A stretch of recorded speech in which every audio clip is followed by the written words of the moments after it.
No sé, PPT. Sí se ve, doctora. Ok.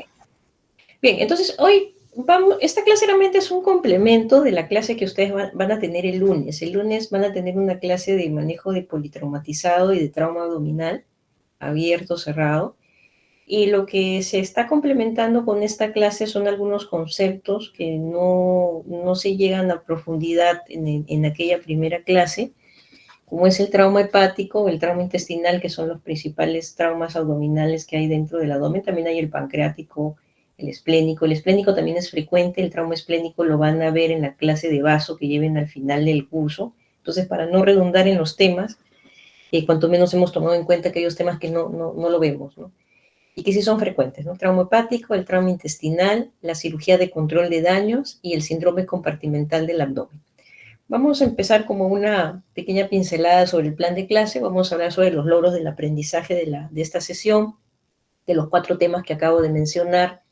Y la intención de los logros de que ustedes aprendan en esta clase es que puedan identificar un trauma hepático e intestinal, describir el tratamiento de ambos tipos de trauma. A veces los traumas no solamente el paciente va a venir por trauma hepático, ¿no? Sino a veces es trauma hepático, intestinal, de repente trauma torácico, hemotórax, en fin. Describir el tratamiento del mismo, conocer sobre cirugía de control de daños, identificar el síndrome compartimental y el tipo de tratamiento. Bien. En relación con una pincelada del trauma abdominal, que ya esto, como digo, le van a comentar el día lunes, son 2 tipos de trauma fundamentalmente en abdomen. O son abiertos por arma blanca, por arma de fuego, ¿no? Pueden ser penetrantes, no penetrantes. Cuando hablamos de penetrantes, cuando penetra el mismo abdomen, y la otra cuando solamente queda en pared abdominal. Hay traumas cerrados también, no contusos, ¿no? Los típicos accidentes de tránsito, ¿no? Entonces, básicamente son traumas abiertos y cerrados los que se clasifican en abdomen, y los órganos que mayormente salen afectados va a ser el vaso, el hígado, el riñón, el intestino delgado, y las otras vísceras también pudieran estar involucradas, pero en menor frecuencia. ¿No? Evidentemente, los órganos que más se van a ver afectados son aquellos órganos que son más voluminosos y los que evidentemente tienen mayor longitud, en el caso de los intestinos también, ¿no? En el caso de los cerrados, la incidencia es mucho más frecuente que los abiertos, ¿no? Más accidentes de tránsito hay que lo que viene a ser herida por arma blanca o arma de fuego. Un 80-90% son los traumas cerrados. Las causas más frecuentes son los típicos accidentes de tráfico, ¿no? El tránsito en moto, en auto, atropellos, estando dentro del auto, choques. Y los abiertos, pues arma de fuego, arma blanca. Esto de las estadísticas va a depender de país a país, evidentemente. En nuestro país hoy por hoy estamos viendo una oleada de lo que viene a ser temas de inseguridad, ¿no? Entonces cada vez aumenta más esto. Otros tipos, obviamente, con estos cuando hacen este tipo los festivales de San Fermín, ¿no? A veces hacen algo parecido sobre todo en la zona de las sierras, o esto de los toros, y a veces el toro, obviamente, los cuernos del toro, pues genera un trauma abierto en algunas personas, ¿no? Cuando están por el empalamiento, que son menos frecuentes. ¿Se escucha bien ahí, no? Sí, doctora. Okay. Cuando hablamos de traumas cerrados, mayormente, y eso es importante, ¿no? Porque cuando llega el paciente llega a emergencia, usualmente el paciente a veces no está consciente, a veces está inconsciente, llega a shock trauma fundamentalmente, este tipo de pacientes, y viene con el bombero, ¿no? Viene con el bombero, la ambulancia, bueno, o alguien que lo llevó, y ya de por sí cuando te dicen es paciente que llega atropellado, paciente que llega, es copiloto, es el piloto del auto, chocó contra tal bus o viceversa, o te dicen del otro lado paciente que fue agredido por arma blanca, acá 2 calles del hospital, o que fue baleado, ¿no? Entonces, cuando uno más o menos ve qué tipo de trauma es, uno más o menos pudiera estar imaginándose dónde están las posibles lesiones o con mayor frecuencia pudieran existir, ¿no? Si estamos hablando de traumas cerrados, más frecuentemente es que existe una lesión en vaso, sobre todo cuando están con el cinturón de seguridad muchas veces, algunas veces no, también solamente por golpe en esa zona, en un 50-60% de los casos, en hígado el 34%, intestino delgado puede llegar hasta un 5-15%. Y cuando estamos en traumas abiertos, por cualquier arma blanca, arma de fuego, más va a predominar la lesión en intestino delgado, ¿no? Porque es el que más va a estar expuesto, sobre todo cuando es baleado el paciente, ¿no? En segundo lugar el hígado y en tercer lugar el vaso. ¿También pueden haber otras lesiones en otros órganos? Sí, claro que sí, pero uno cuanto menos ya comienza a notar o a pensar, este órgano puede ser el más afectado. Ahora, cuando tenemos ambos tipos de traumas, sobre todo más los abiertos, más de un órgano pudiera estar afectado. Y bueno, esto es lo clásico que hay que tener en cuenta en un paciente politraumatizado, de esto comentarán en clase, no voy a ahondar mucho en ello, pero siempre uno tiene que fijarse que la vía aérea esté permeable, ¿no? Y control de la columna cervical para que no haya pacientes que a veces sufren traumatismos, pudieran tener adicionalmente ahí un traumatismo de columna, ¿no? Sea cervical, dorsal, lumbar, y a veces hay que colocar el collarín, ¿no? Si es que no le han colocado antes, tratar de no movilizarlos mucho, sino en bloque prácticamente pasarlo de camilla a camilla.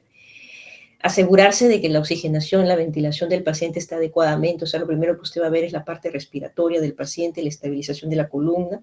En tercer lugar, el C, la circulación, ¿no? Que haya, obviamente con esto se va de manera concomitante viendo las funciones vitales y probablemente el paciente necesite 2 vías periféricas, ¿no? Y colocar líquidos, cristaloides, en algunos casos van a necesitar de sangre, examinar y ver el tema neurológico, no vaya a ser que se nos esté pasando un traumatismo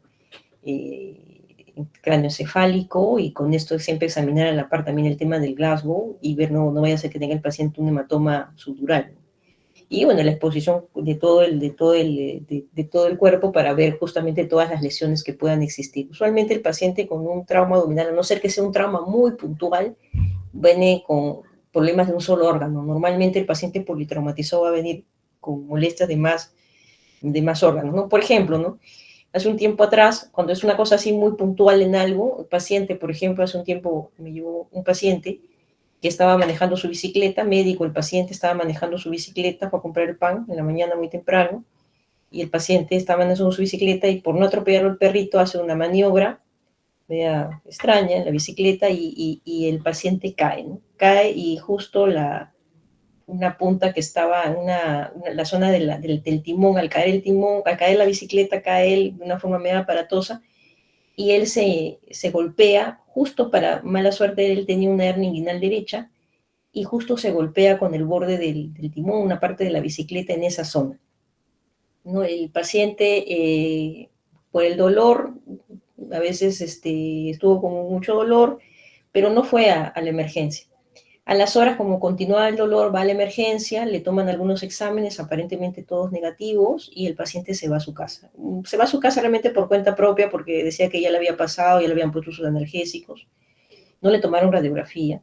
Pero en ese caso, uno puntualmente pudiera pensar en algún órgano que esté a ese nivel, ¿no? Y si si es un saco herniario con un intestino, lo más probable es que se haya hecho daño ahí, ¿no? Y lo primero que habría que tomar en esos casos sería una placa de abdomen, ¿no? De pie y cúbito para ver si no hay un hemoperitoneo, por ejemplo, ¿no?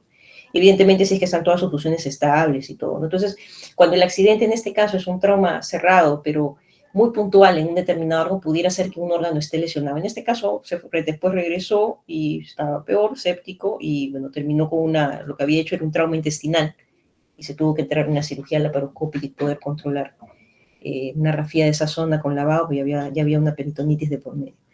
Diferente a aquel paciente, de repente que se cayó de un segundo, un tercer piso, ¿no? Donde va a haber traumatismo encefálico, traumatismo torácico, de repente fracturas en la pierna, en el brazo, trauma abdominal, de repente trauma de vaso, trauma de hígado.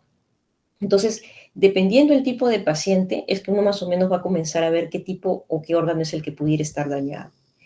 Esto es un algoritmo que esto lo van a ver igualmente en la clase de lunes, pero más o menos para comentarle algunas cosas, ¿no? Cuando el traumatismo es por arma de fuego, realmente es indicación de una laparotomía urgente, ¿no?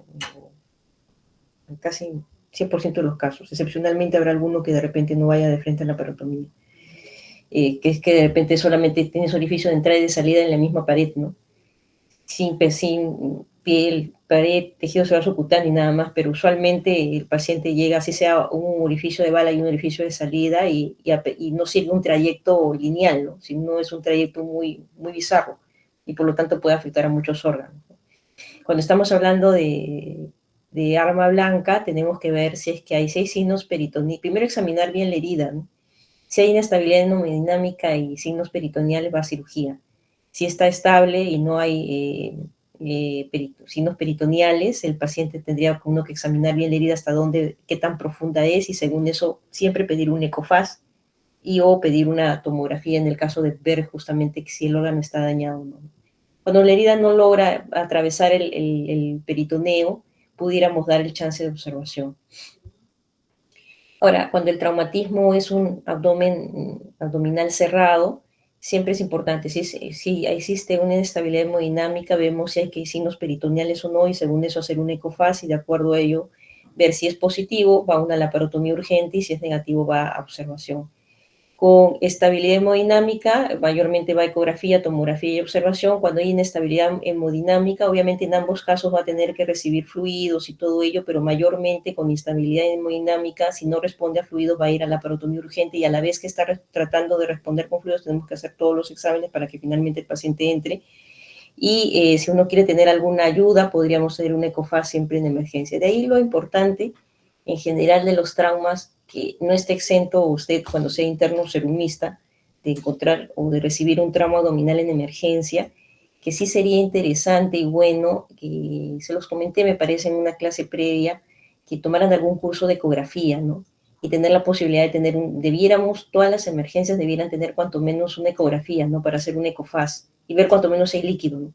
Ya aprendes a ver cuál es el líquido y el paciente tiene que estar en sala mayormente, ¿no? O se pudiera uno ver si es que hay algún órgano afectado, ¿no? A diferencia del tomógrafo, que equivale a mucha logística, pero una ecografía, un ecógrafo podría estar en cualquier sitio. Incluso hoy por hoy hay modelos más económicos donde uno puede tener el traductor y conectarlo incluso a una laptop o a un ¿cómo se llama? O a su celular o a su tablet. Bien, en relación al trauma hepático. En relación al trauma hepático, ya que es nuestro primer tema, realmente el otro hemos dado algunas pinceladas porque eso lo van a ver mejor en la clase del lunes. Para hablar de trauma hepático podemos revisar esta guía. Realmente lo que viene a ser el trauma hepático está en las guías americanas de la American Association of Surgery of Trauma, que va a darnos algunas pautas. Esta es la WSS, es la World Society of Emergency Surgery, y que nos va a ayudar cuanto menos en lo que viene a ser el trauma hepático. Ahora, dentro del trauma hepático tenemos dos clasificaciones importantes. La clasificación de la Sociedad Americana de Trauma y de la Sociedad Mundial de Emergencias Quirúrgicas. Realmente son parecidas las clasificaciones, y va a ir desde el 1 hasta el 6. 1 es el grado más leve, ¿no? Que se equipara al grado 1 de la Sociedad Mundial, ¿no? Y 6 ya cuando hay un arrancamiento hepático, incluso un desgarramiento, una laceración de vena porta o de arteria o de vena cava, ¿no?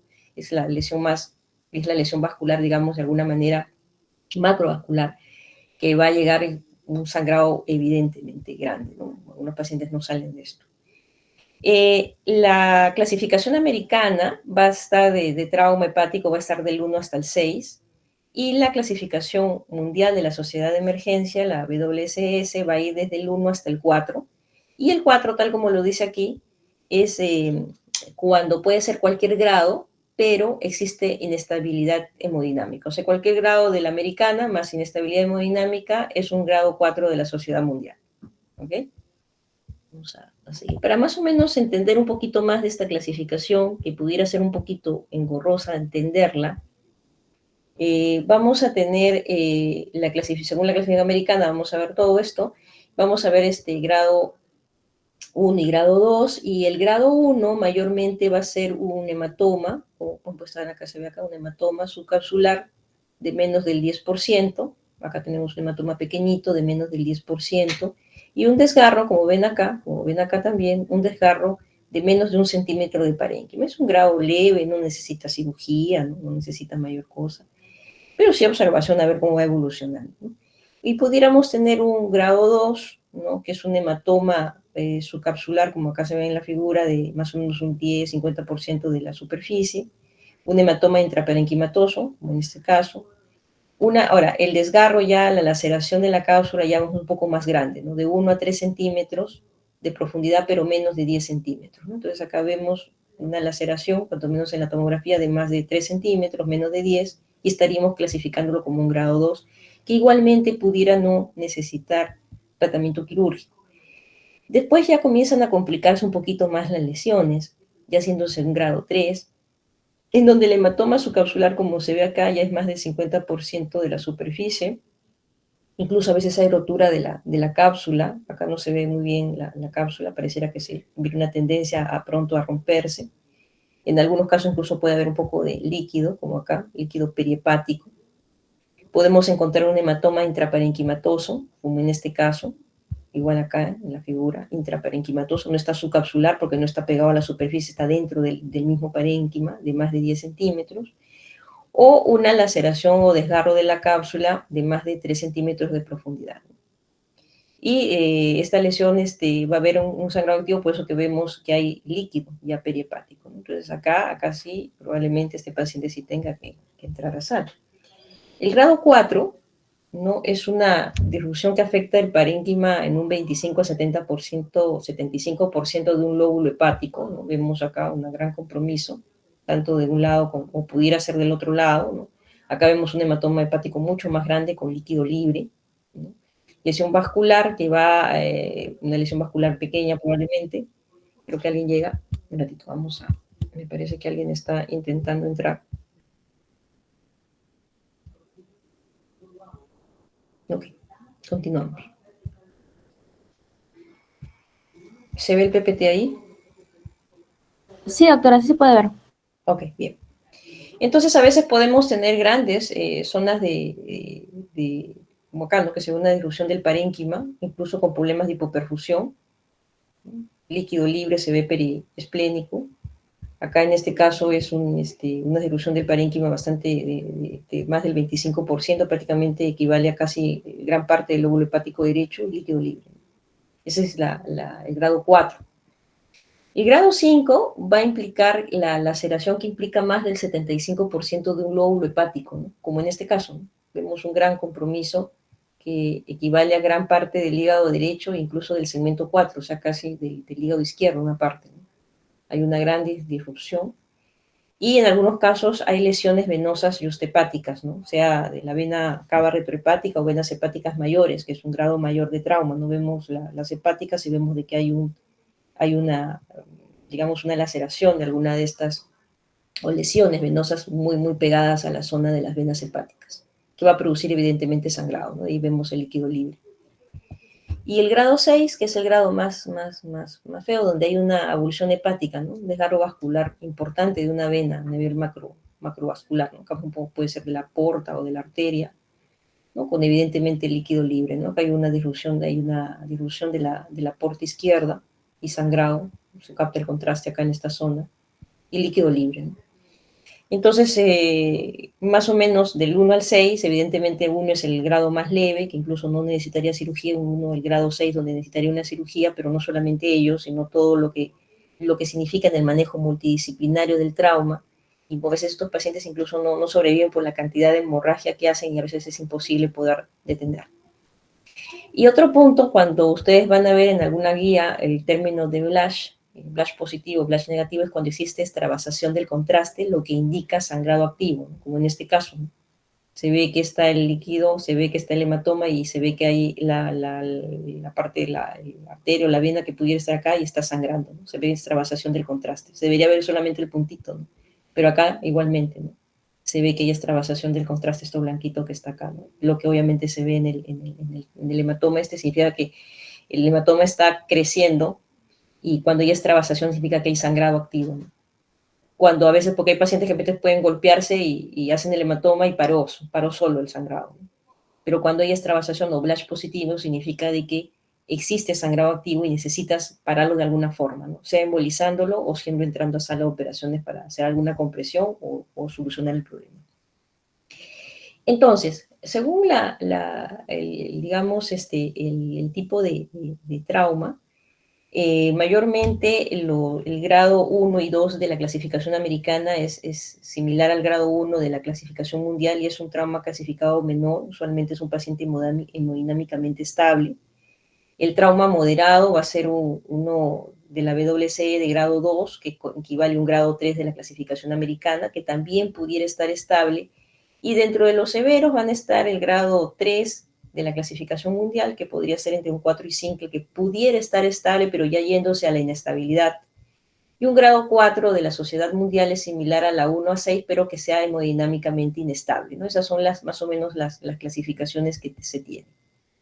Cuando hablamos de inestabilidad hemodinámica o no estabilidad hemodinámica, estamos hablando de una presión arterial sistólica de menos de 90 milímetros de mercurio, con evidencia clínica de choque hemorrágico por vasoconstricción cutánea, ¿no? Piel fría, húmeda, disminución del llenado capilar, alteración del nivel de conciencia y o falta de aire, o pudiera ser que el paciente pudiera tener más de 90 de presión sistólica, pero requiere infusiones, ¿no? Transfusiones, embolos, vasopresores, existe un exceso de base de más de menos 5 milimoles por litro, o recurrimiento de transfusión de al menos 4 paquetes globulares dentro de las primeras 8 horas. El paciente ya comenzó con las transfusiones, usted lo encuentra cuando ya comenzó con las transfusiones, y puede ser que esté en más de 90 porque obviamente está funcionando en algo las transfusiones, pero cuando comienzas a ver de que ya necesita más de 4 paquetes, cuando tiene un exceso de bases de menos 5 y está utilizando sustancias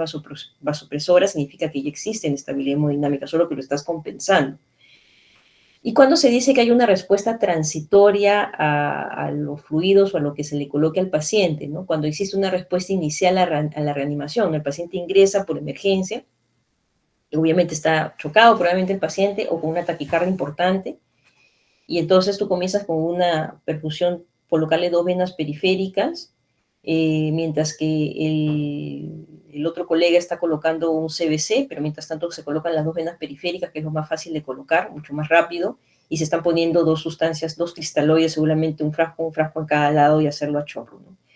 Pero ¿qué pasa? ¿No? Le das una adecuada reanimación con líquidos, pero luego, evidentemente, como existe una pérdida sanguínea constante, es difícil de que continúe en esa misma estabilidad y comienza nuevamente a pesar de haber respondido en un primer momento a mejorar su presión, a pesar de darle la infusión con cristaloides o incluso comenzar con paquetes globulares, el paciente nuevamente comienza a entrar en hipotensión.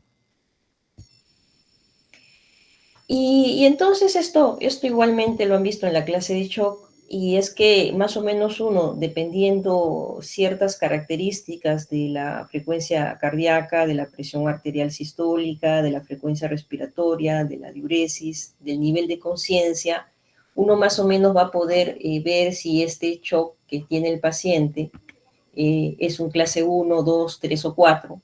En la clase 1, como ustedes bien conocen, ¿no? La pérdida es de hasta 750 cc, ¿no? Y normalmente es aquel paciente que está con una frecuencia cardíaca de menos de 100, una presión arterial sistólica normal, una frecuencia respiratoria dentro de límites normales, una diuresis de más de 30 mililitros por hora, y en este caso se repone con cristaloides.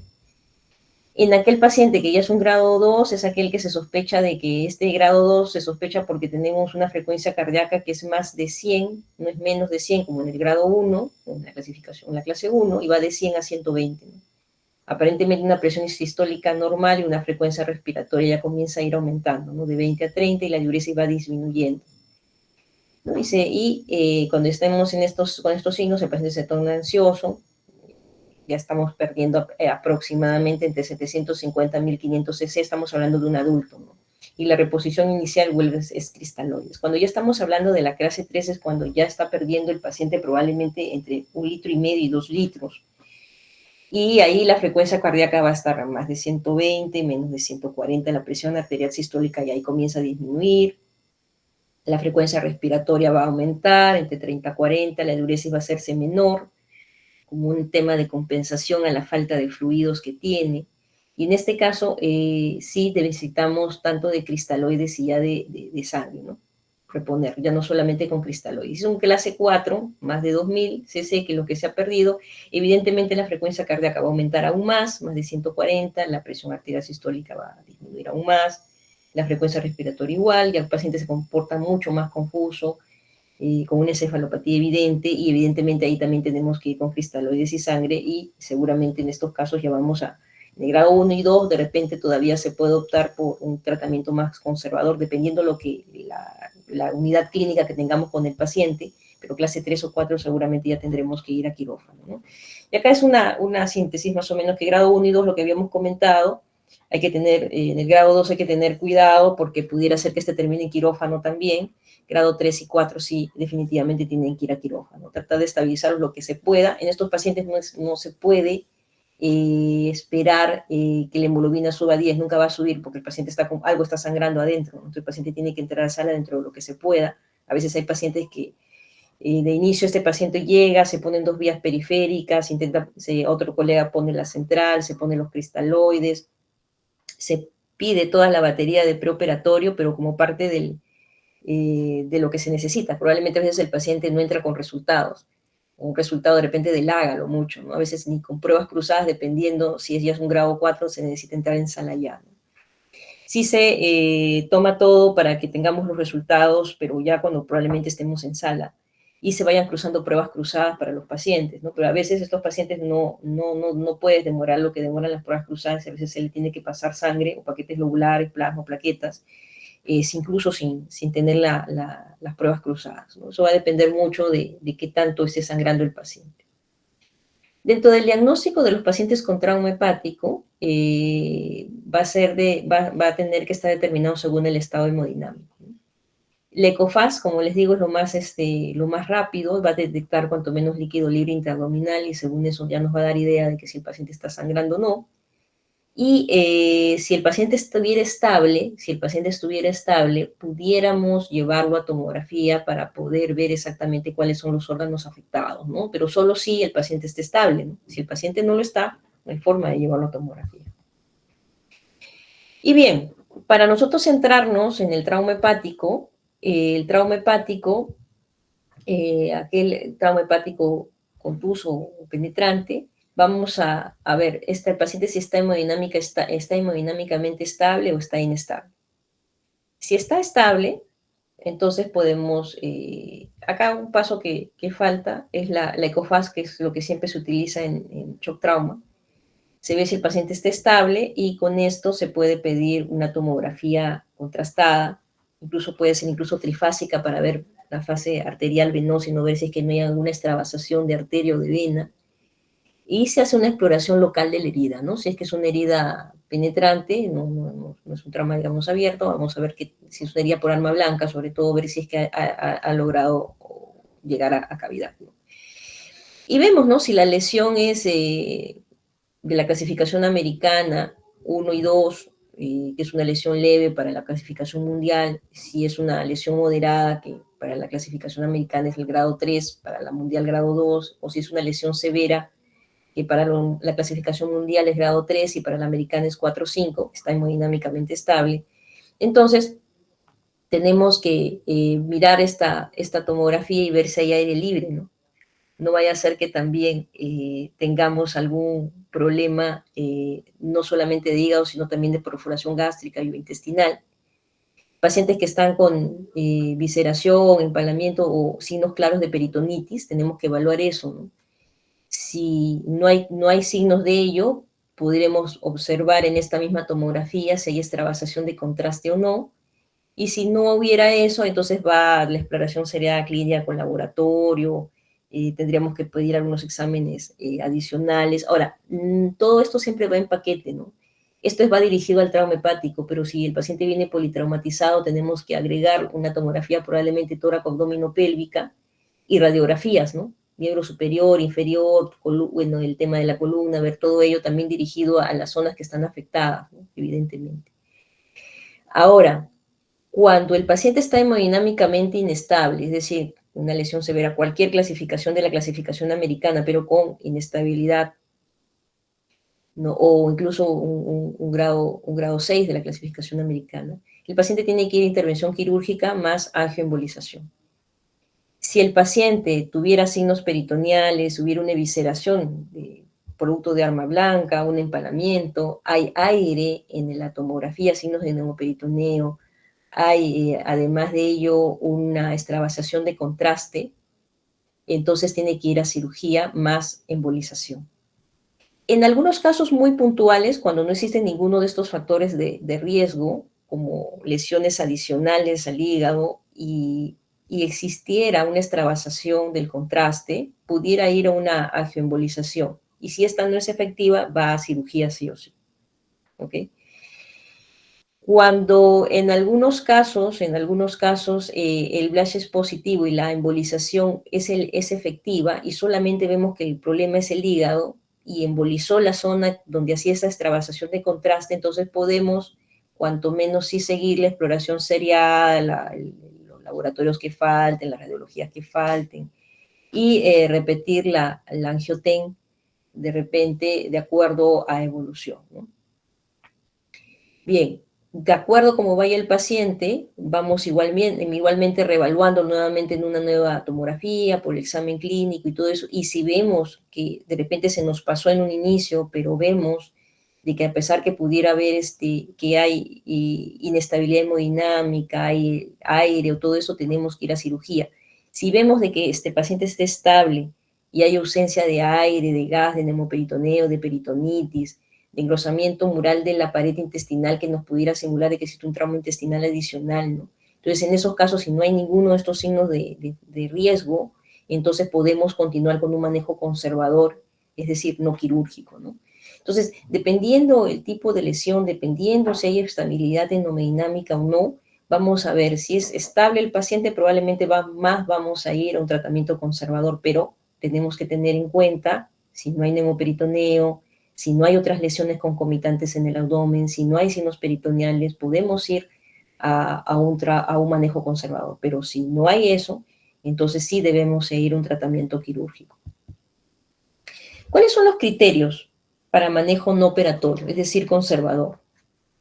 Cuando hablamos de conservador, nos referimos que el paciente esté en UCI, nos referimos que es un paciente que está recibiendo cristaloides, que está siendo transfundido con paquetes lobulares, probablemente plaquetas, plasma.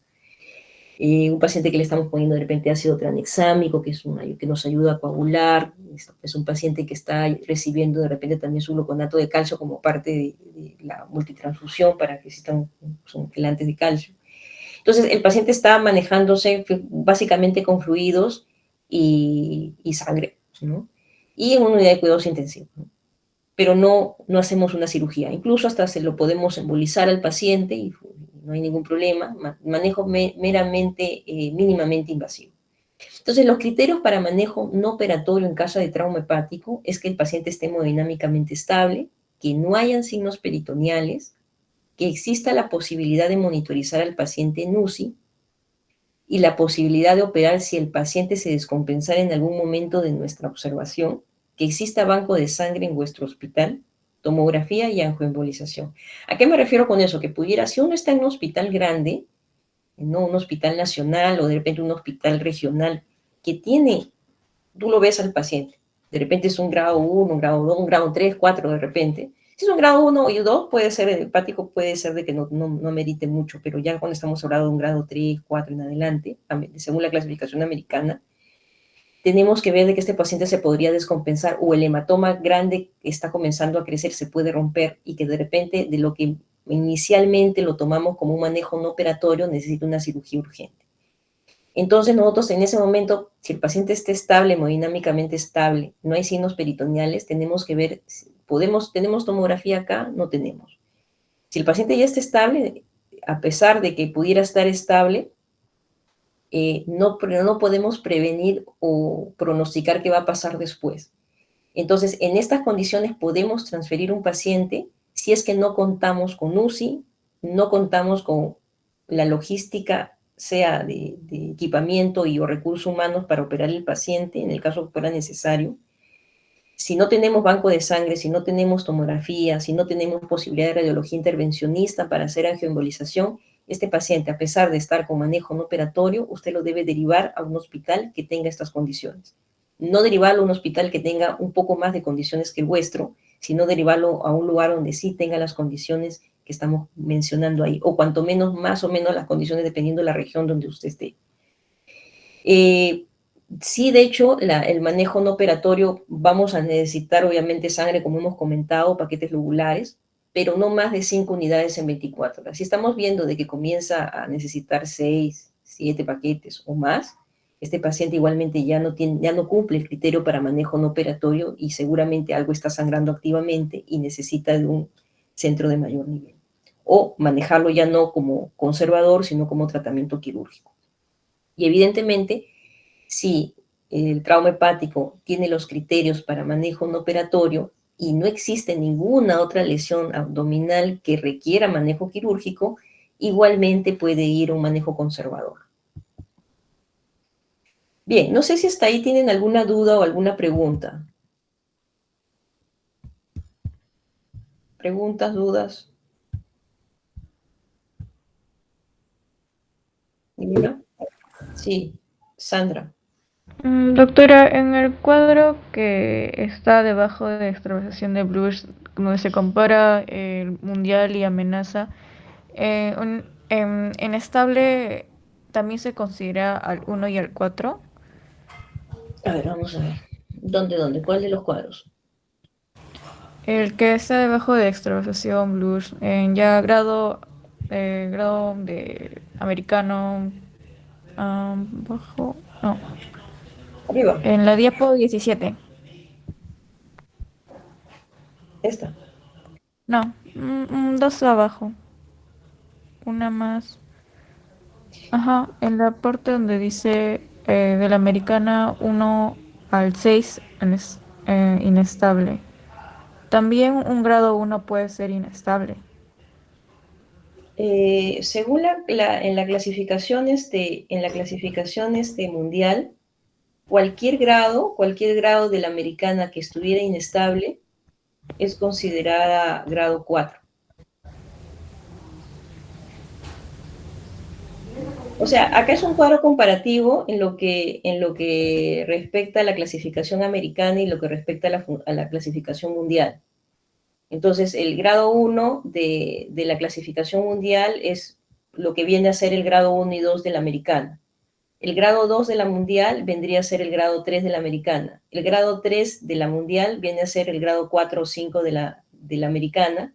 Y el grado 4 es cualquiera, es decir, por eso ponen del 1 al 6, ¿no? Cualquiera de los grados de lesión de la americana, pero que tenga inestabilidad hemodinámica. Eso es lo que quiere decir este cuadro. Que es más o menos lo que comentamos al inicio. Ujú. Y un paciente de grado 1 también puede estar hemodinámicamente inestable, ¿cierto? eh, es poco probable, la verdad, salvo que, pero pudiera, raro, pero pudiera, pero fácilmente se va a compensar, ¿no?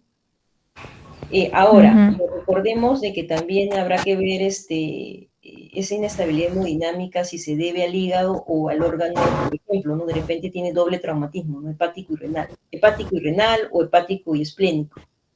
De repente el grado 1 no tiene mayor repercusión, pero de repente el vaso sí que está sangrando y por lo tanto hay inestabilidad hemodinámica. Está bien, doctora, gracias. Bien. ¿Alguna otra pregunta, chicos? A ver. Sí, Eddie. Sí, doctora, una consulta. Con respecto al cálculo de la pérdida sanguínea, basándose en la presentación inicial, nos menciona, ¿no? De la clase 1 hasta el 4, Uh-huh. según el grado de pérdida. Por ejemplo, en el serum o en alguna otra locación donde no se tenga tanta complejidad, ¿cómo yo podría evaluar qué tanto o cuántos mililitros, ¿no? O cuánto, más o menos una cantidad aproximada, cuánto perdió el paciente? Pero vamos a mirar un ratito. Vamos a ver aquí. Se ve PPT, ¿no? Sí, doctora. Realmente tú necesitas solamente monitorizar funciones vitales y examen físico, examen neurológico prácticamente, ¿no?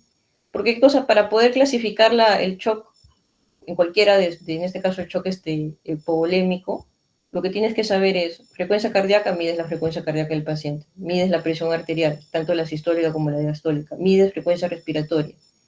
Paciente, cuando está politraumatizado, usualmente le colocas una sonda Foley, a no ser de que hubiera un trauma a nivel uretral, ¿no? Pero si no, va con sonda Foley de inicio. Y entonces obviamente calculas más o menos la diuresis. Y el nivel de conciencia, si está ansioso, confuso, letárgico, eso lo vas a hacer conversando con el paciente, ¿no? Entonces, en base a esos criterios, que no necesitas de mucho realmente, no necesitas una tomografía, nada, más o menos con estos parámetros clínicos, uno más o menos puede tener una idea de lo que se está perdiendo, ¿no? Y en base a ello, uno puede clasificarlo en 1, 2, 3 y 4, dependiendo, y según eso uno va comenzando a reponer. Ahora, de inicio siempre vas a reponer con cristaloides, ¿no? Pero realmente no necesitas mucho para poder saber qué clase es y tener una estimación de la pérdida, ¿no? No sé si ahí se logró entender. Ah, ya, entonces, más que en base a los hallazgos, es una manera más indirecta de obtener el grado de pérdida, Sí, ¿no? es como una estimación de la pérdida, ¿no? Y no necesitas mucho, una estimación. No significa que sea lo que estás perdiendo, pero es más o menos lo que se estima que se pierde de acuerdo digamos, a sus funciones vitales, fundamentalmente, ¿no? Y a su estado neurológico y diuresis, ¿no? Ya, Hecho sea de paso, estos 4 parámetros de funciones vitales, diuresis y nivel de conciencia son básicos de examinar en cualquier paciente, más allá del tema del Chokai, ¿no? Eso te orienta mucho en qué paciente estamos viendo, ¿no? En cualquier paciente, ¿no? En cualquier paciente con cualquier patología, ¿no? En general. Y acá, bueno, evidentemente está direccionado a la pérdida sanguínea y de acuerdo a eso la clasificación y una estimación del sangrado, ¿no?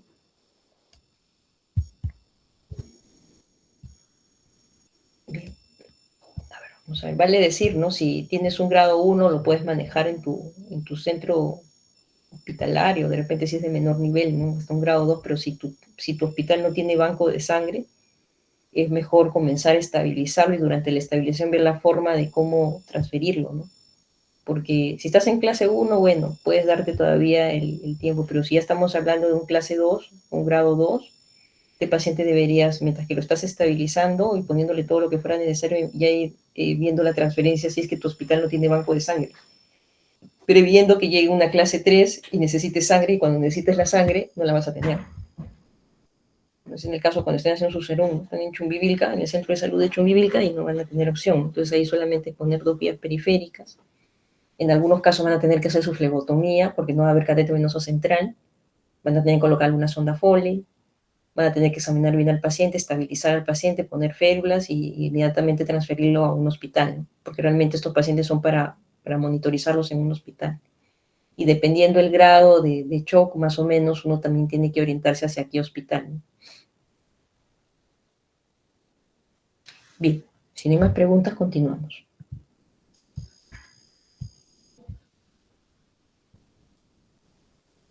Bien, el control de daños, cuando hablamos de cirugía de control de daños, que es lo que vamos a hablar después, es una cirugía, o sea, el paciente se estabiliza en shock trauma y o UCI, usualmente en shock trauma realmente porque es difícil que pueda llegar a la UCI en un inicio, y el paciente entra a sala de operaciones, ¿no?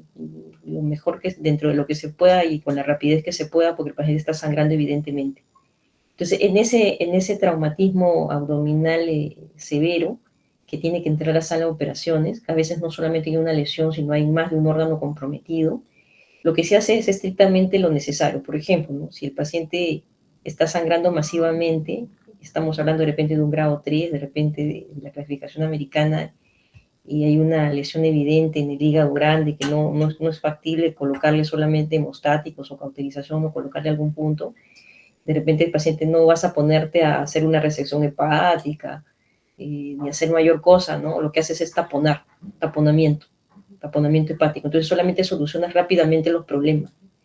Si hay un problema intestinal, sacarlo con una colostomía, o a veces resecar, seguramente hacer sección de la zona intestinal y dejarlo ahí, como se dice, y poner solamente lo mínimo innecesario. Si está sangrando el vaso, de repente, si lo puedes sacar rápido, bien, y si no, solamente taponar. El paciente lo cierras con una bolsa de Bogotá, que es una bolsa de bolsa colectora realmente, y se estabiliza el paciente. O sea, lo ideal es dejar de que sangre, dejar de que haya peritonitis.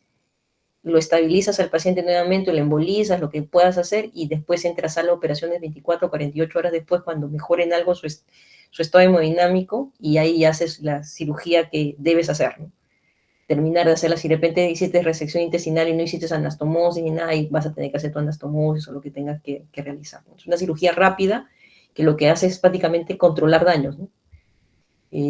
Controlar sangrado, controlar fugas intestinales y o gástricas y más nada, ¿no? Para que le des chance al paciente de que se estabilice, ya no sangrando, se va a estabilizar con todo lo que está mal, pero se va a estabilizar algo y después entra una cirugía definitiva.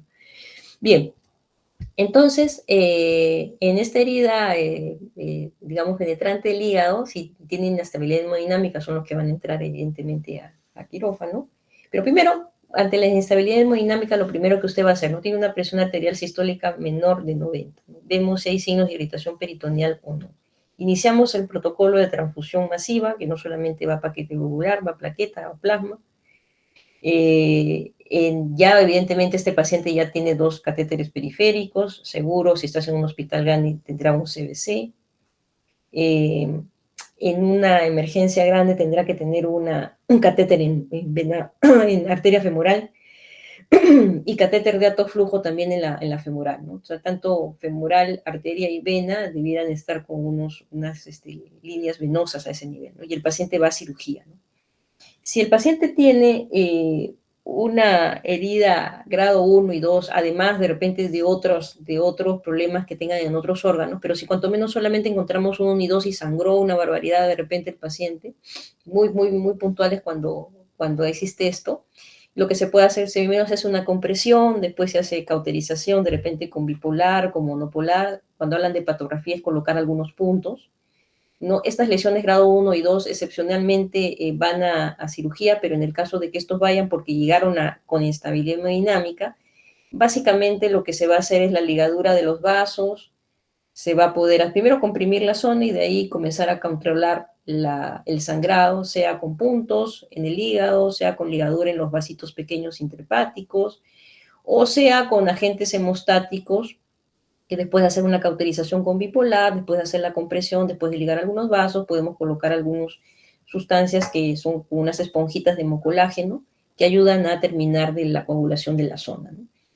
O en algunos casos también hay argonplasma, bueno, en fin, son medidas que se utilizan y que logran controlar el sangrado, ¿no? Eso solamente cuando es grado 1 y 2, porque obviamente son lesiones mucho más pequeñas, ¿no?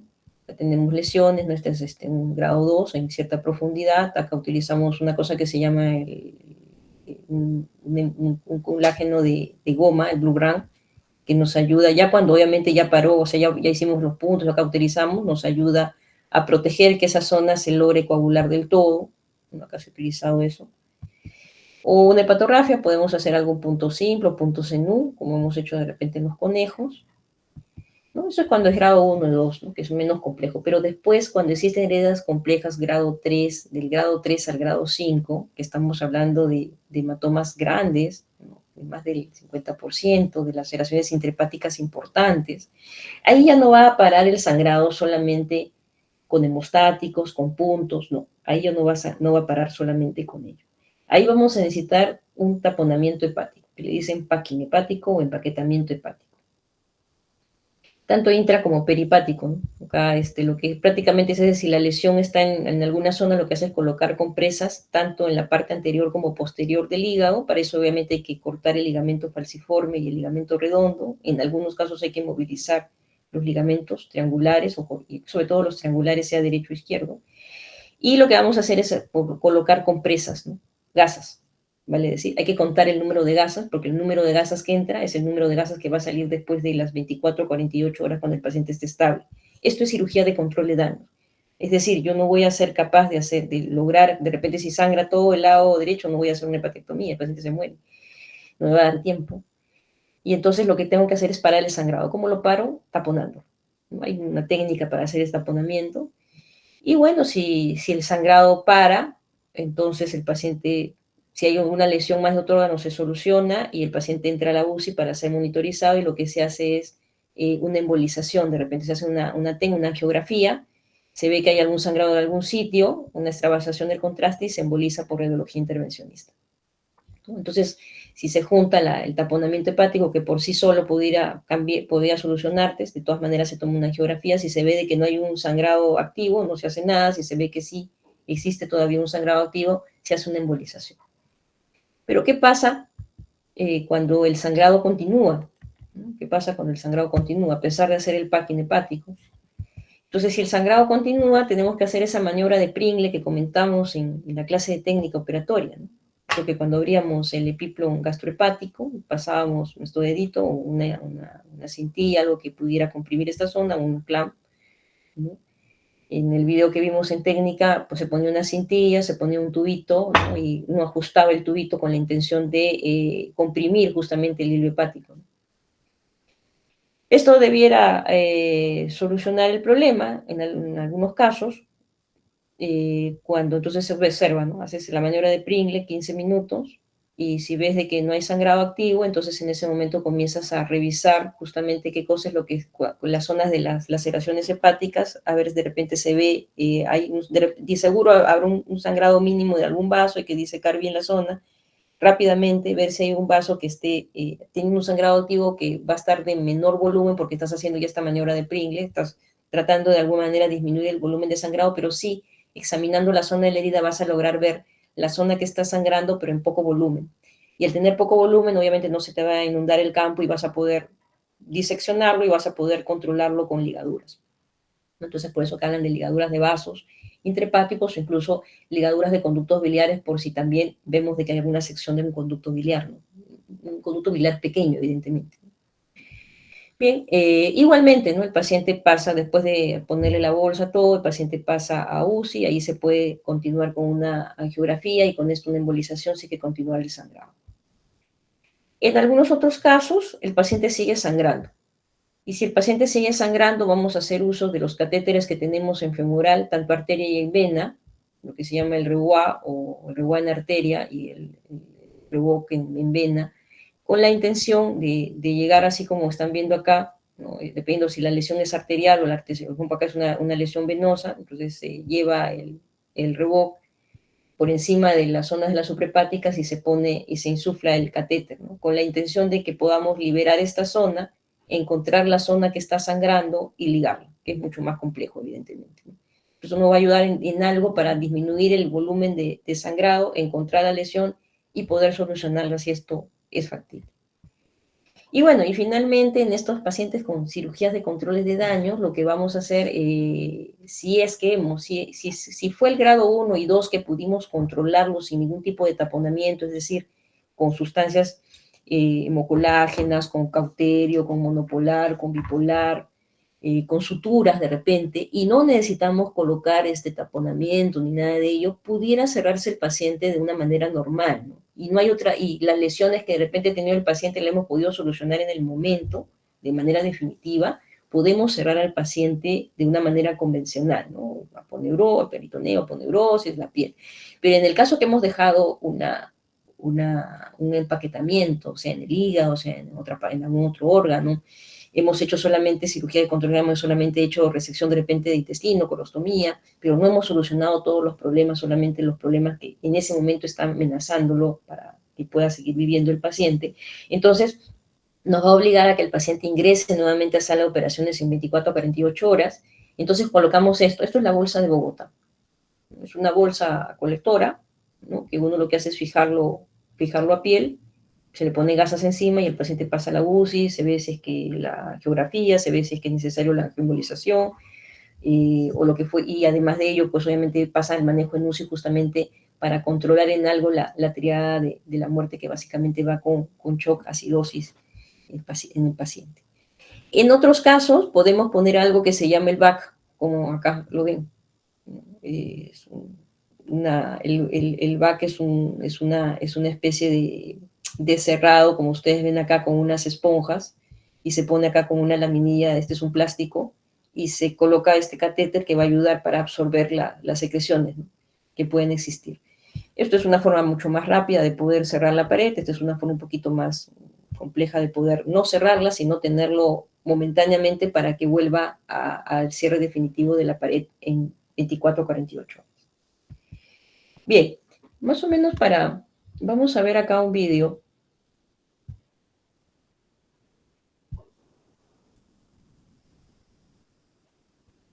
Pero antes de eso, sí está bien.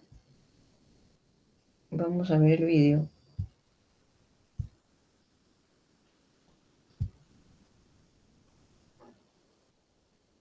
¿Se ve el video? Sí, doctora. Ya, este es un paciente varón, como dice ahí, de 50 años. Es un taponamiento hepático y después van a ver cómo se retira el tapón, ¿no? El tapón se retira después de cuando el paciente ya esté estable, 24 a 48 horas, y se retira el tapón. Este es un paciente que hacen un taponamiento y después le quitan el taponamiento. Tuvo un accidente de moto, ¿no? Un accidente tóraco-abdominal, entra a la emergencia del hospital donde ustedes están rotando, por ejemplo, ¿no? Con una presión en 70-40, una frecuencia respiratoria en 125, un pH en 7.3, un lactato alto en 3.8, un exceso de bases en menos 9.9. Radiografía de tórax y de pelvis negativas y el ECOFAS se encuentra líquido difuso intraabdominal. Entonces, se hace una cirugía de emergencia. Obviamente el paciente se hizo todo el ABC, se dio todos los fluidos, sangre, todo, y ingresa a sala, ¿no? Ingresa a sala pasándole la sangre o los fluidos, porque es un paciente que está muy, muy vendido a menos, seguramente con el volumen de sangrado, a veces ni la sangre que de inicio se da pudiera estar sin pruebas cruzadas, después la sangre que se da seguramente ya será con las pruebas cruzadas. Y como ustedes ven, lo que se hace es colocar varias gasas secando la zona, ¿no? A veces es mucho más aparatoso y sale la sangre como un chorro y uno tiene que comenzar a aspirar. Ahí están cortando el ligamento redondo, ahí están cortando el ligamento falciforme. Y obviamente tienen que ver, ven que hay una lesión importante en el hígado y comienzan el taponamiento, no tanto en la cara posterior, y hace un rato han colocado en la cara anterior del hígado.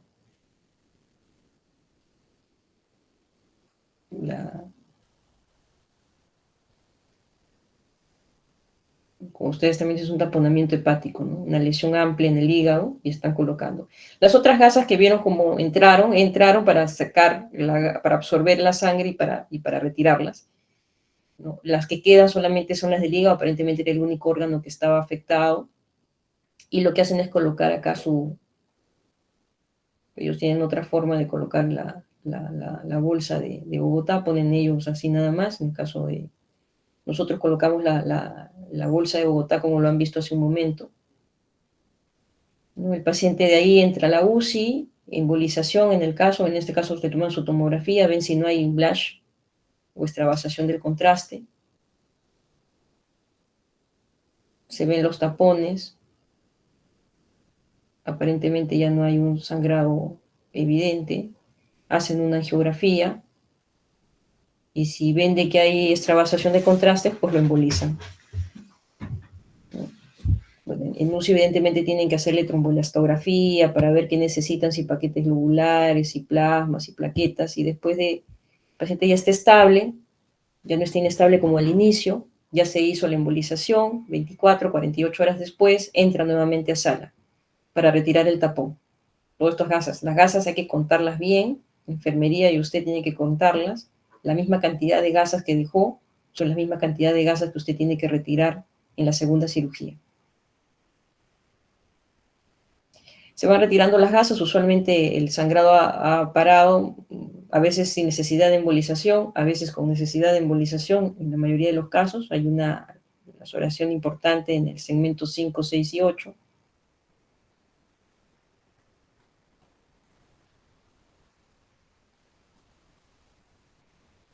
En este caso están haciendo una colistectomía para ver si es factible controlar de repente alguna cosa adicional. En algunos otros casos también para ver si es que no hay problemas en la vía biliar. En el caso de que lo hubieran notado, ¿no? A veces si hay sustancia, hay bilis, ¿no? De repente, ¿no? Acá lo colocaron por si acaso, realmente no siempre es mandatorio. Pudiéramos no necesitar hacer esa colecistectomía, a no ser de que hubiera alguna lesión biliar además de. Se quitan los tapones y, por ejemplo, acá probablemente no tienen una vía para alimentar al paciente adecuadamente, de repente la sonda de nutrición enteral no la tienen, o si la tienen, de repente no llega a la zona, entonces están optando por hacer una yeyunostomía. Ellos tienen un introductor acá especial para el catéter de la yeyunostomía. Ahora, en este punto ellos están colocando esta yeyunostomía porque probablemente no tengan o bien una sonda de nutrición enteral, o la sonda de nutrición enteral a veces, por la anatomía del paciente, a veces es difícil a veces de colocarla en algunos casos excepcionales, y ellos quieren asegurar nutrición enteral, ¿no? Y por eso están dejando la yeyunostomía. Que hoy por hoy podría aplicarse solamente en esos casos, ¿no? Cuando no es posible colocar en sala de operaciones una sonda nasoyeyunal, o usted quiere pasar la zona de repente hay un traumatismo, ¿no? En duodeno, en la primera parte del yeyuno, y usted quiere mejor nutrición enteral que parenteral, porque sabemos las complicaciones de la parenteral, podríamos asegurarnos una yeyunostomía, ¿no? Y bueno, como lo han hecho en el conejo, que lo fijan a pared, ¿no? Entonces ahí ya se saca, evidentemente esa bolsa de Bogotá ya no es necesaria, y ahí ya se puede cerrar. Si ustedes han visto, la cavidad abdominal está bien abierta, ¿no? Es una incisión mediana suprainfraumbilical. Si a veces los pacientes tienen además neumotoras o ¿no? hemotórax y necesitan de cirugía también, aparte del drenaje torácico que de repente le están haciendo, incluso la incisión va hasta tórax, ¿no? Tóraco abdomino pélvica. Ese es lo que han visto en su momento, su sonda de yeyunostomía. Y ven, ¿no? El trauma hepático ha sido un grado 4, en ese momento no se ve extravasación del contraste. Se ve todavía evidentemente los hematomas, pero ya no hay sangrado activo. Un poco de líquido, ya el paciente mucho más estable. Y tampoco, pues, ya se vio también en la cavidad abdominal, pero vemos el hematoma, no es poca cosa. Hay un hemotórax arriba también pareciera. Entonces, se ve cuanto menos que hay un poco de líquido, sí, cavidad, pero no mucho realmente. Y ya se ha visto también en las cirugías de que no ha habido pusieron un drenaje torácico, ¿ves? Por el hemotórax que tuvo. Bien, entonces, esta es digamos, una de las formas, digamos, de manejar el trauma hepático, ¿no? Cuando no se puede controlar, tenemos que dejar estos taponamientos, ¿no? En algunos casos más que en otros, ¿no? Preguntas, dudas.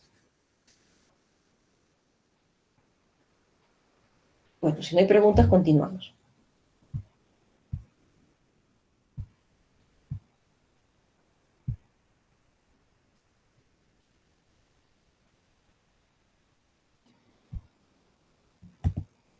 ¿Se ve el PPT? Sí, doctora, sí se ve. Bien. En general, el trauma intestinal, algo bastante puntual en ello, puede ser traumatismo abierto o cerrado. El examen físico tenemos que ver siempre los signos de contusión, ¿no? Equimosis o hematoma en la misma pared abdominal. Eso es importante, ¿no? Cuando uno examina al paciente, y de hecho lo van a ver el lunes, el politraumatizado, incluso hay que cortar camisa, pantalón, todo, ¿no? Para ver todo el cuerpo se tiene que examinar, ¿no? Y uno en lo que respecta al abdomen, dependiendo dónde están las escoriaciones, el equimosis, el hematoma, mayormente es la zona donde pudieran estar los órganos intraabdominales afectados, ¿no? Si es una herida penetrante, hay que examinarlo hasta cuánto es la profundidad del mismo, sobre todo cuando es de arma blanca. A veces hay algunos excepcionalmente que son heridas poco profundas y no llegan a perforar peritoneo. Examinar bien el tema de la irritación peritoneal, ¿no? Con estos signos peritoneales, ¿no? Rebote, ¿no? Si existe rebote, el paciente tiene que entrar a la sala, no se puede esperar un tratamiento conservador. En cuanto hay un signo del signo de Joubert, que es difícil examinarlo realmente en la parte clínica, a veces es factible, que nos indica justamente en el espacio de Troweber, justamente signos de neumoperitoneo, eso más lo vamos a ver con tomografía o con radiografía de abdomen y o tórax, pero con el paciente de pie o cuanto menos en tangencial. Podemos, dentro del contexto de un trauma abdominal, lo que comentamos, un ecofast, que más nos va a dar líquido. Si hay perforación intestinal también va a haber líquido, si hay trauma hepático o esplénico también va a haber líquido, pero la irritación peritoneal más te va a dar algo que está irritando evidentemente más el peritoneo, que es la parte intestinal. Pudiera ver que la sangre también irrita el peritoneo, si también lo hace. Y hay que tenerlo en cuenta, ¿no? Si de repente el paciente está estable, podemos pedir una tomografía y evaluar mejor todavía las lesiones intraabdominales. Ante la sospecha de lesión intestinal es mejor entrar a sala. Y la laparoscopía podría ser en un paciente estable, con perforación dudosa, pero bueno, si usted es experto evidentemente en laparoscopía y el paciente esté estable. ¿No? Porque hay que debanear bien las asas, hay que revisar bien las asas y todo para poder darle solución al problema. Bien, y como comentamos hace un momento, la clasificación americana de trauma también va a tener una escala para todos los órganos. En intestino delgado vamos a entender un grado 1, aquella lesión, ¿no? Un hematoma o contusión de hematoma, pero sin desvascularización, ¿no? Sin desvascularización me refiero a esto, ¿no? Que no hay lesión del meso. Desgarro parcial sin perforación, a veces hay desgarro de la serosa, pero no termina de ser perforado. O grado 2 en una laceración con una disrupción menor del 50% de la circunferencia, ¿no? Por ejemplo, en este caso tenemos menos del 50% de la circunferencia afectado, por ejemplo. No hay desgarro del meso, ¿no? Y podríamos clasificarlo como un grado 2, por ejemplo, ¿no? Ahora, cuando ya estamos hablando de un grado 3, es decir, una perforación en el tubo intestinal delgado de más del 50%, entonces ya estamos hablando de un grado 3. Y si ya estamos hablando del grado 4, si hay una transección completa, como en este caso, ¿no? Y o transección con pérdida segmentaria de tejido, ¿no? Y en el caso 5, que estamos viendo un segmento desvascularizado, ¿no? De repente incluso pudiera ser a veces, como lo ven acá, o a veces también hay una sección parcial, pudiera ser del intestino, pero el meso está roto. Y al romperse, no solamente ha sangrado, sino ha dejado sin vascularización la zona de intestino, que pese a nomás tener de repente un orificio, por ejemplo, de arma de fuego, qué sé yo, pero hay un gran compromiso del mesenterio, entonces estamos hablando que hay un segmento desvascularizado y estaríamos hablando de un grado 5. Cuando las lesiones en el intestino es grado 1 o 2, es decir, menos del 50% de lesión de la circunferencia, podemos en esos contextos hacer una resección de la zona afectada y la anastomosis, o en otros casos, cuando es menos del 50%, pudiera incluso avivar bordes, se pueden avivar los bordes y hacer una rafía intestinal nada más. Eso, por ejemplo, supongamos de que en esta primera figura, pues solamente tuviéramos una de ellas, ¿no? Una lesión, por ejemplo, ¿no? Entonces podemos avivar bordes y podemos hacer una rafía del intestino. Pero si ya vemos varias lesiones por arma de fuego o arma blanca, y ya las lesiones, por más que sean de menos del 50%, pero son varias en varios sitios, entonces ahí es mejor hacer una resección y anastomosis. En los casos del grado 3 al grado 5, que mayormente va con una transección o una laceración, una lesión del intestino de más del 50% de su circunferencia, o evidentemente hay una lesión vascular que lleva a la devascularización de un segmento, definitivamente en esos casos tenemos que hacer resección y anastomosis. Ahora, en algunos casos, estas anastomosis es mejor hacerlas con suturas mecánicas, ¿no? Porque así va a ser mucho más rápida la cirugía.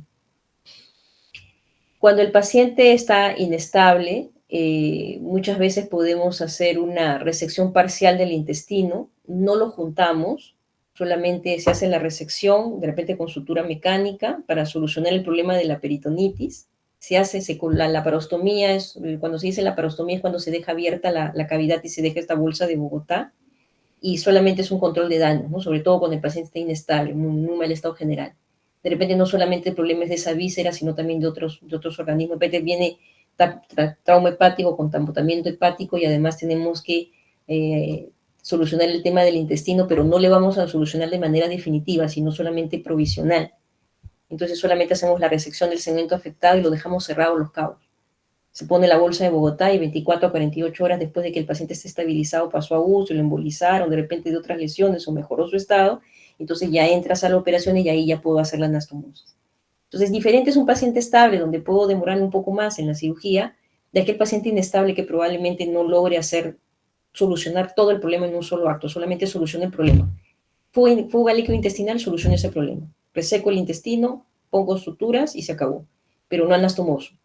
Eso lo difiere en una segunda cirugía, que sí lo pudiera hacer cuando el paciente esté estable. Importante en la evaluación intraoperatoria revisar todo el intestino. Acá vemos perforaciones, este paciente ha tenido varios días con estas perforaciones. Veremos en su momento, dependiendo del compromiso, si va esto a solamente avivar bordes y rafía, cuando sobre todo es menos del 50%, cuando es más del 50% seguramente necesitaremos hacer una resección, y o esté comprometido el meso. Bien, en lo que respecta en trauma de colon, ¿no? En lo que respecta en trauma de colon también va a haber una clasificación del trauma de colon que va a ir desde la 1 donde hay una contusión, un hematoma mínimo sin desvascularización y obviamente muy pequeño, con menos del 50% de lesión. Como vamos a ir también igualmente como el intestino delgado, aquella que grado 5 donde hay una sección total del colon o una pérdida de vascularización de un segmento del colon. En cuanto al tratamiento del trauma de colon, vamos a tener en cuenta lo siguiente. Hacemos la resección y anastomosis del segmento de colon afectado cuando la transección es más del 50%, si el paciente está estable y no tiene lesiones asociadas. Pero si el paciente está inestable, las lesiones severas, es decir, de más del 50% del diámetro de la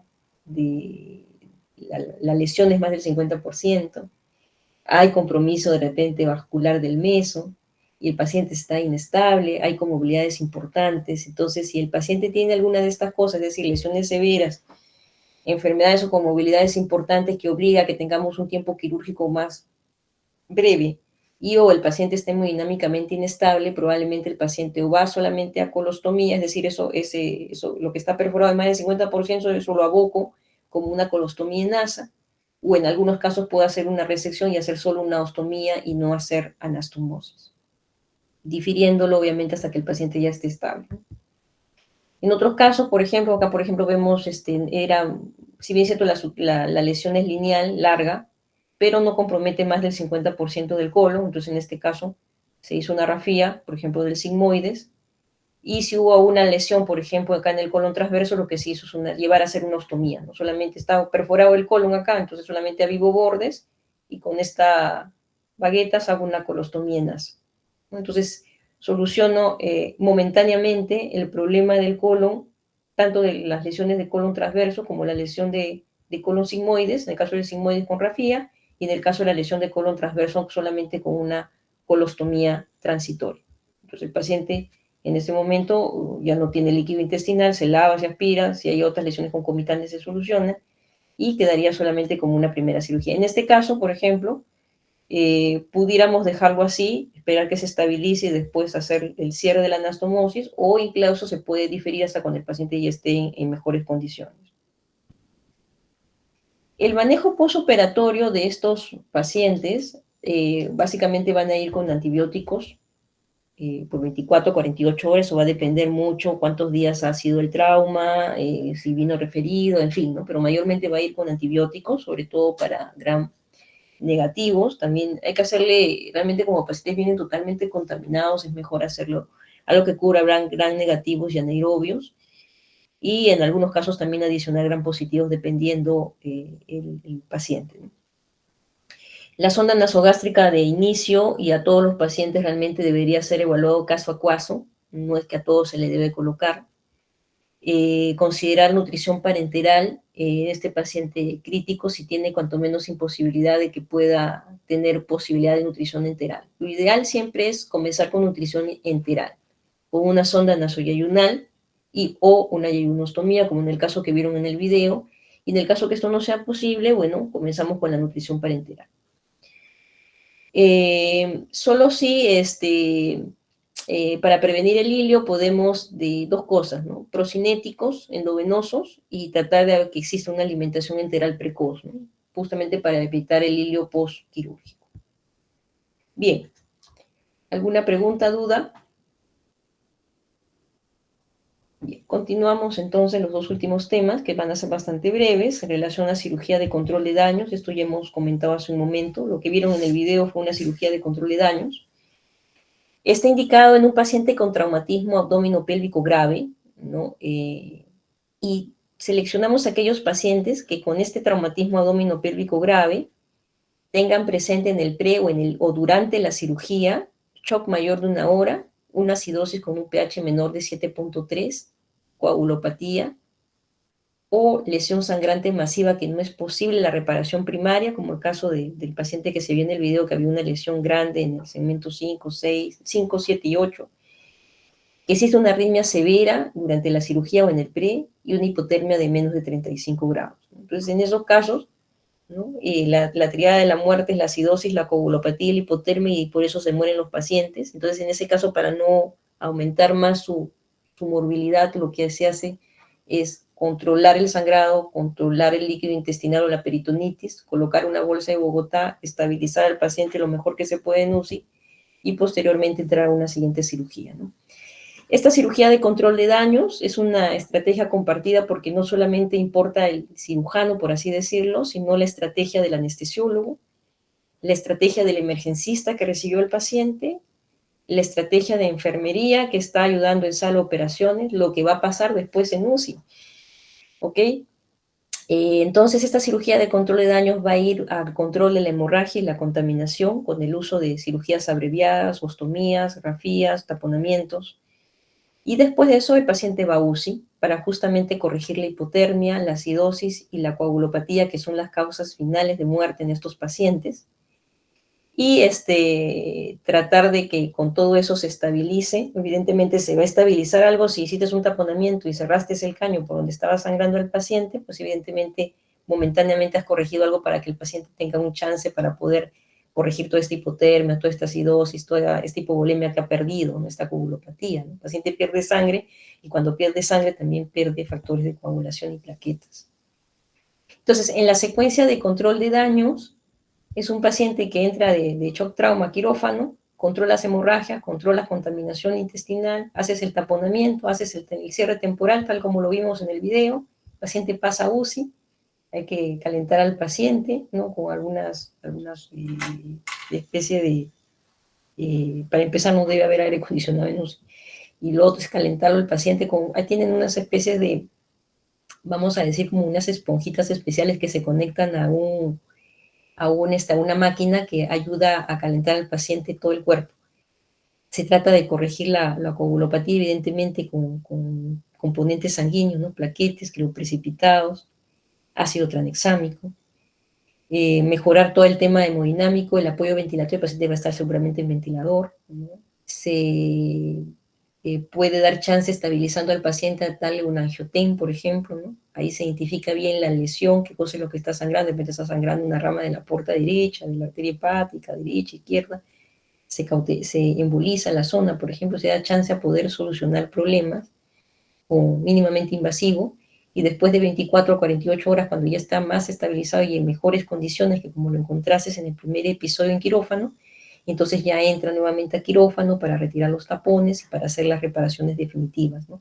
Probablemente anastomosis, en el caso de intestinos, y en el caso de hígado probablemente cauterizar la zona o tratar hemodinámicamente de controlar la hemostasia en el hígado, ¿no? Con las cosas que ya hemos comentado anteriormente.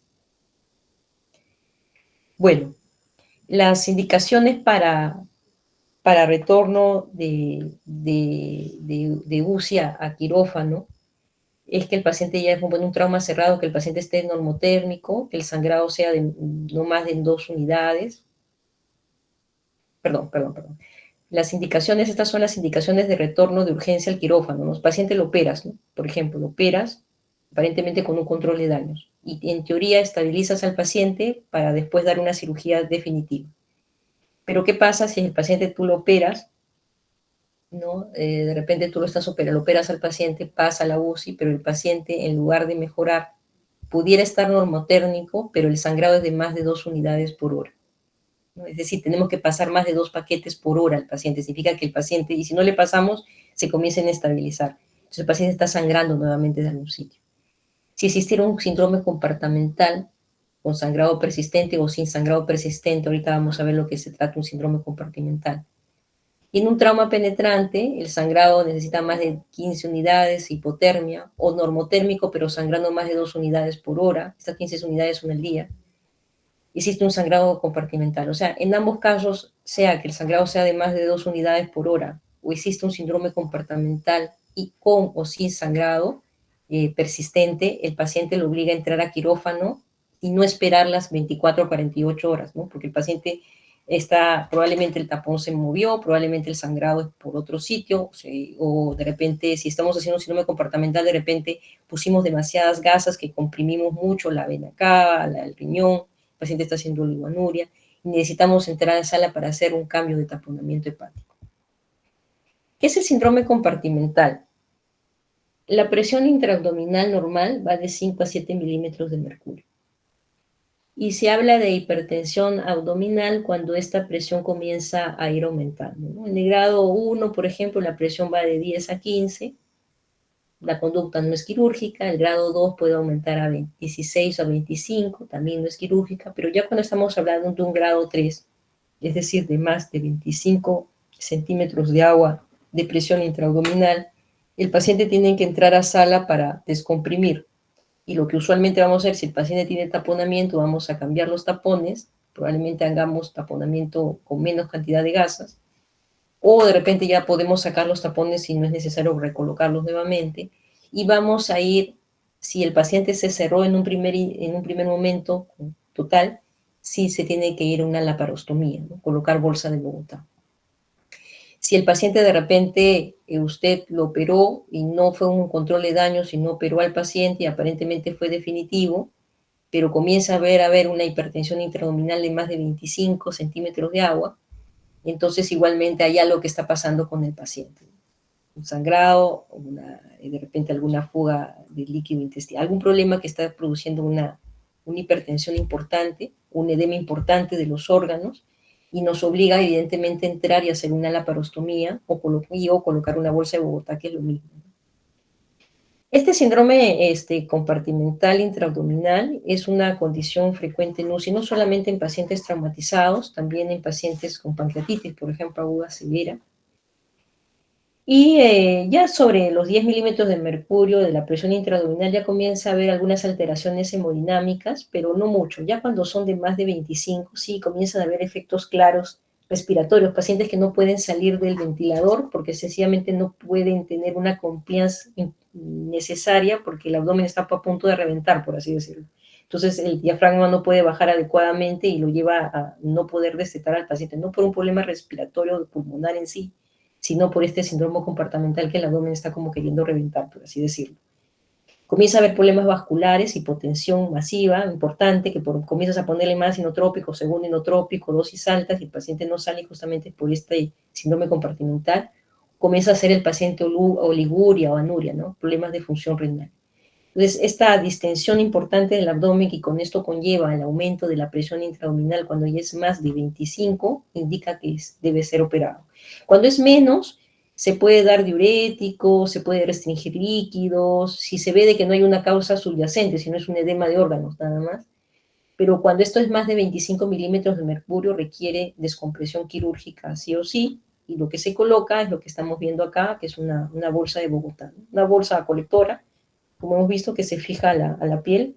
Entonces, ¿qué pasa? Que obviamente cuando tiene este síndrome compartimental, está tan distendido el abdomen, como que si estuviera a punto de reventar, por así decirlo, y es por la misma presión dentro, ¿no? Un edema de repente de asas o alguna patología concomitante como un sangrado o demasiados tapones que colocaste, demasiada compresión. Y si lo cierras no hay forma, porque se va a querer como reventar el abdomen, por así decirlo. Entonces tienes que colocar esta bolsa para que en algo disminuya esa presión. Y con esto, al disminuir esa presión de ese síndrome comportamental que causaste o que se causó en el paciente o que se hizo el paciente porque por la enfermedad que tuvo, en este caso un traumatismo importante de abdomen, al colocar esta bolsa de Bogotá, de alguna manera el abdomen no se puede cerrar porque ocasiona la tensión y se coloca esta bolsa para tratar de que no haya muchas pérdidas insensibles de la parte del intestino. Se coloca esto y esto cuando mejora el paciente hay que estar cambiando esta bolsa cada más o menos 72, cada 3 o 4 días hay que cambiar la bolsa y ir cerrando la bolsa, ir cerrando la pared abdominal de poco en poco, haciendo la bolsa cada vez más pequeña para que una vez cuando ya ya no tenga tanta la hipertensión, pues obviamente se pueda cerrar totalmente. Otra forma es este VAC, que es el Vacuum Assisted Closure, ¿no? Que es otra forma, ¿no? Cuando se tiene más posibilidad logística y no existe fuga intestinal, podemos colocar este VAC, que es una especie de esponjita que absorbe el líquido, el edema que pudiera existir, se coloca como una especie de tegadero afuera, y esto va a tener como una bombita, como una sondita, y va a ir a este sistema VAC, que es el equipamiento, y lo que hace es absorber, ¿no? Entonces todo ese líquido, ese edema, esas secreciones que pueden haber, lo que hace es aspirarlo, y a la vez que aspira va sirviendo como una tela, por así decirlo, ya que el abdomen no se puede cerrar, hace parecido al mecanismo de la bolsa de Bogotá. Bien, chicos, gracias por su atención. No sé si tienen alguna duda o alguna pregunta al respecto. ¿Preguntas, dudas? Sí, Andrea. Doctora, en el caso de, de lo de la PPT de colon, el procinético, ¿hay algún procinético de elección o puede ser cualquiera? O uno que esté contraindicado, no sé. No, en general los procinéticos se dan como una ayuda a que disminuya el hilio en el postoperatorio, ¿no? No es mandatorio. El procinético en general después del trauma abdominal, más cuando hay un tema intestinal de fondo, la idea es tratar de disminuir ese hilio postoperatorio. Pudiéramos dar procinéticos, sí. Lo que más tenemos en los hospitales es la metoclopramida. El problema de la metoclopramida en algunos pacientes, sobre todo en pacientes ancianos, es que generan algunos problemas neurológicos, ¿no? Comienzan a disociar, desorientación, algunos originan desmayos, ¿no? La otra opción es el Dislep, pero eso ahí tendría que comprarlo el paciente, ¿no? No es que se tenga una indicación, siempre se tiene que colocar, sino habría que ver en qué pacientes sí y en qué pacientes no. En pacientes que de repente sí tuviste que movilizar mucho el intestino, peritonitis, sobre todo más que veo peritonitis postraumática, pudiéramos indicar de inicio la metoclopramida, ¿no? Por eso que va más en el trauma intestinal, ¿no? Intestino delgado, colon, ¿no? Cuando es un trauma hepático, de inicio dar metoclopramida no tendría mucha razón de ser, ¿no? A no ser de que hubiera un hilio que se está prolongando más de lo usual, ¿no? No sé si quedó clara ahí la pregunta. Sí, doctora, gracias. Ok, ¿alguna otra pregunta? Carolina. Doctora, buenas tardes. Mencionó que en síndrome compartimental, cuando es menor de 25, se puede dar diuréticos y ¿qué más? Restricción de líquidos. ¿Y hay algún diurético específico, doctora? No, pero lo que mayormente se va a dar es furosemida, ¿no? Y lo que se tiene que hacer es un buen balance hídrico para justamente restringir líquidos y prácticamente dejar un balance en negativo, ¿no? Eso mayormente lo maneja UCI, pero uno más o menos tiene, cuando uno va y la presión intraabdominal, hay una forma de medir la presión intraabdominal que es a través de la Foley.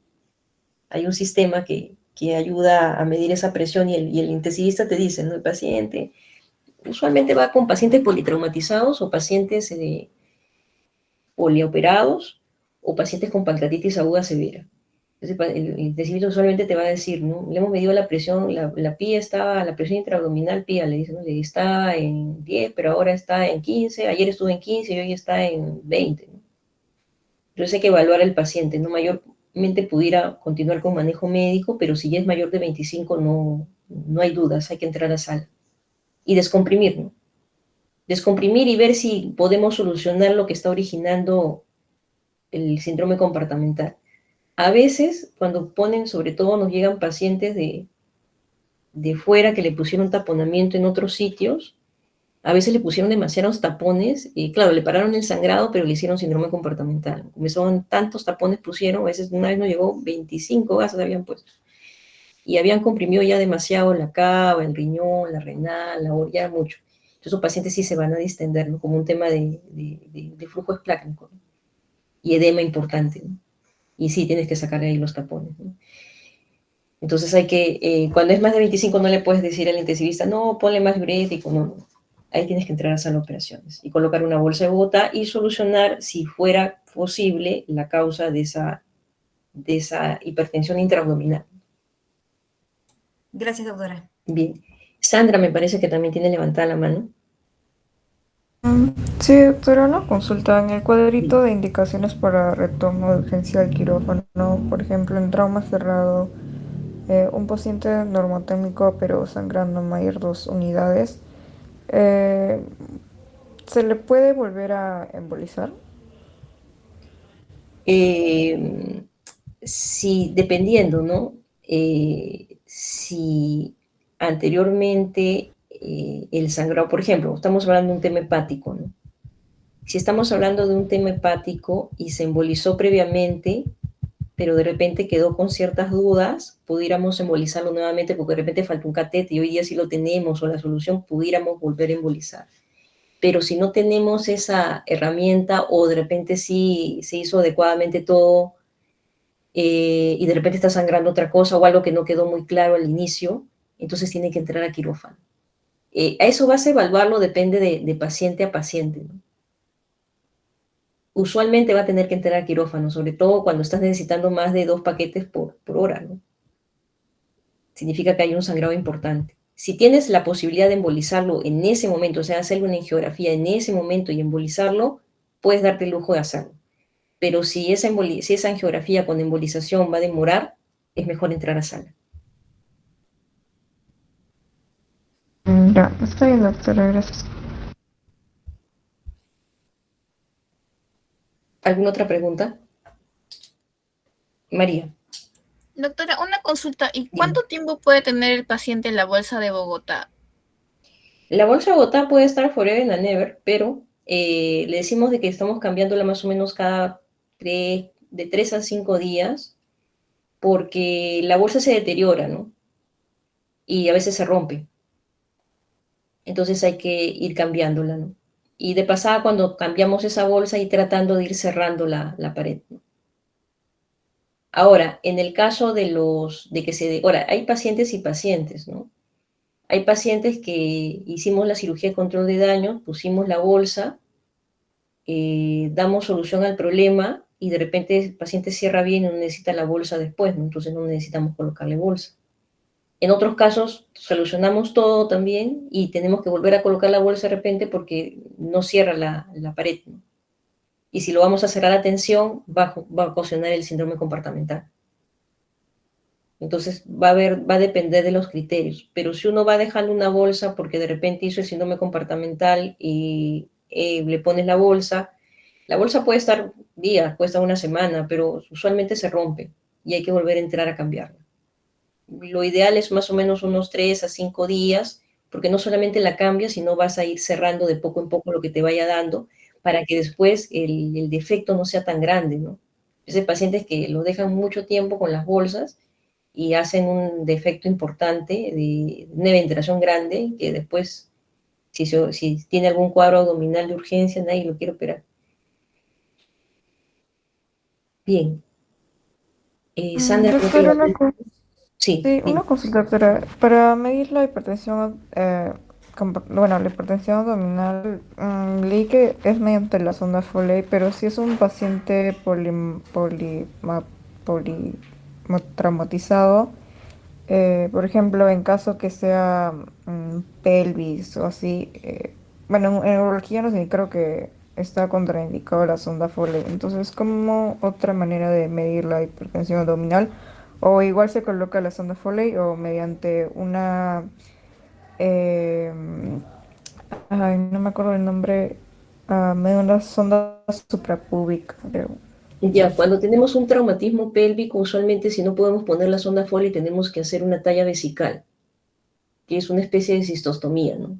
O sea, tenemos que poner el catéter, o sea, urología va y coloca un catéter en vejiga, ¿no? Pero en hipogastro, ¿no? Cuando hay traumatismo de uretra o temas de ello, a veces valora el urólogo y de acuerdo a eso ve si puede colocar la sonda, que a veces se puede, y a veces cuando está contraindicada totalmente y hay toda una lesión ahí, eso se evalúa de paciente a paciente, va con la talla vesical. Ya con la talla vesical, que es una Foley prácticamente en la vejiga, pero no transuretral, sino transabdominal, entonces también se puede medir por ahí la presión intraabdominal. Bien, ¿alguna otra pregunta, chicos? Bien. Ok, chicos, entonces vamos a pasar lista.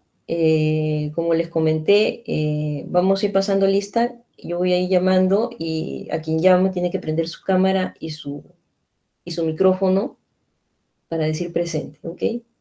Alarcón,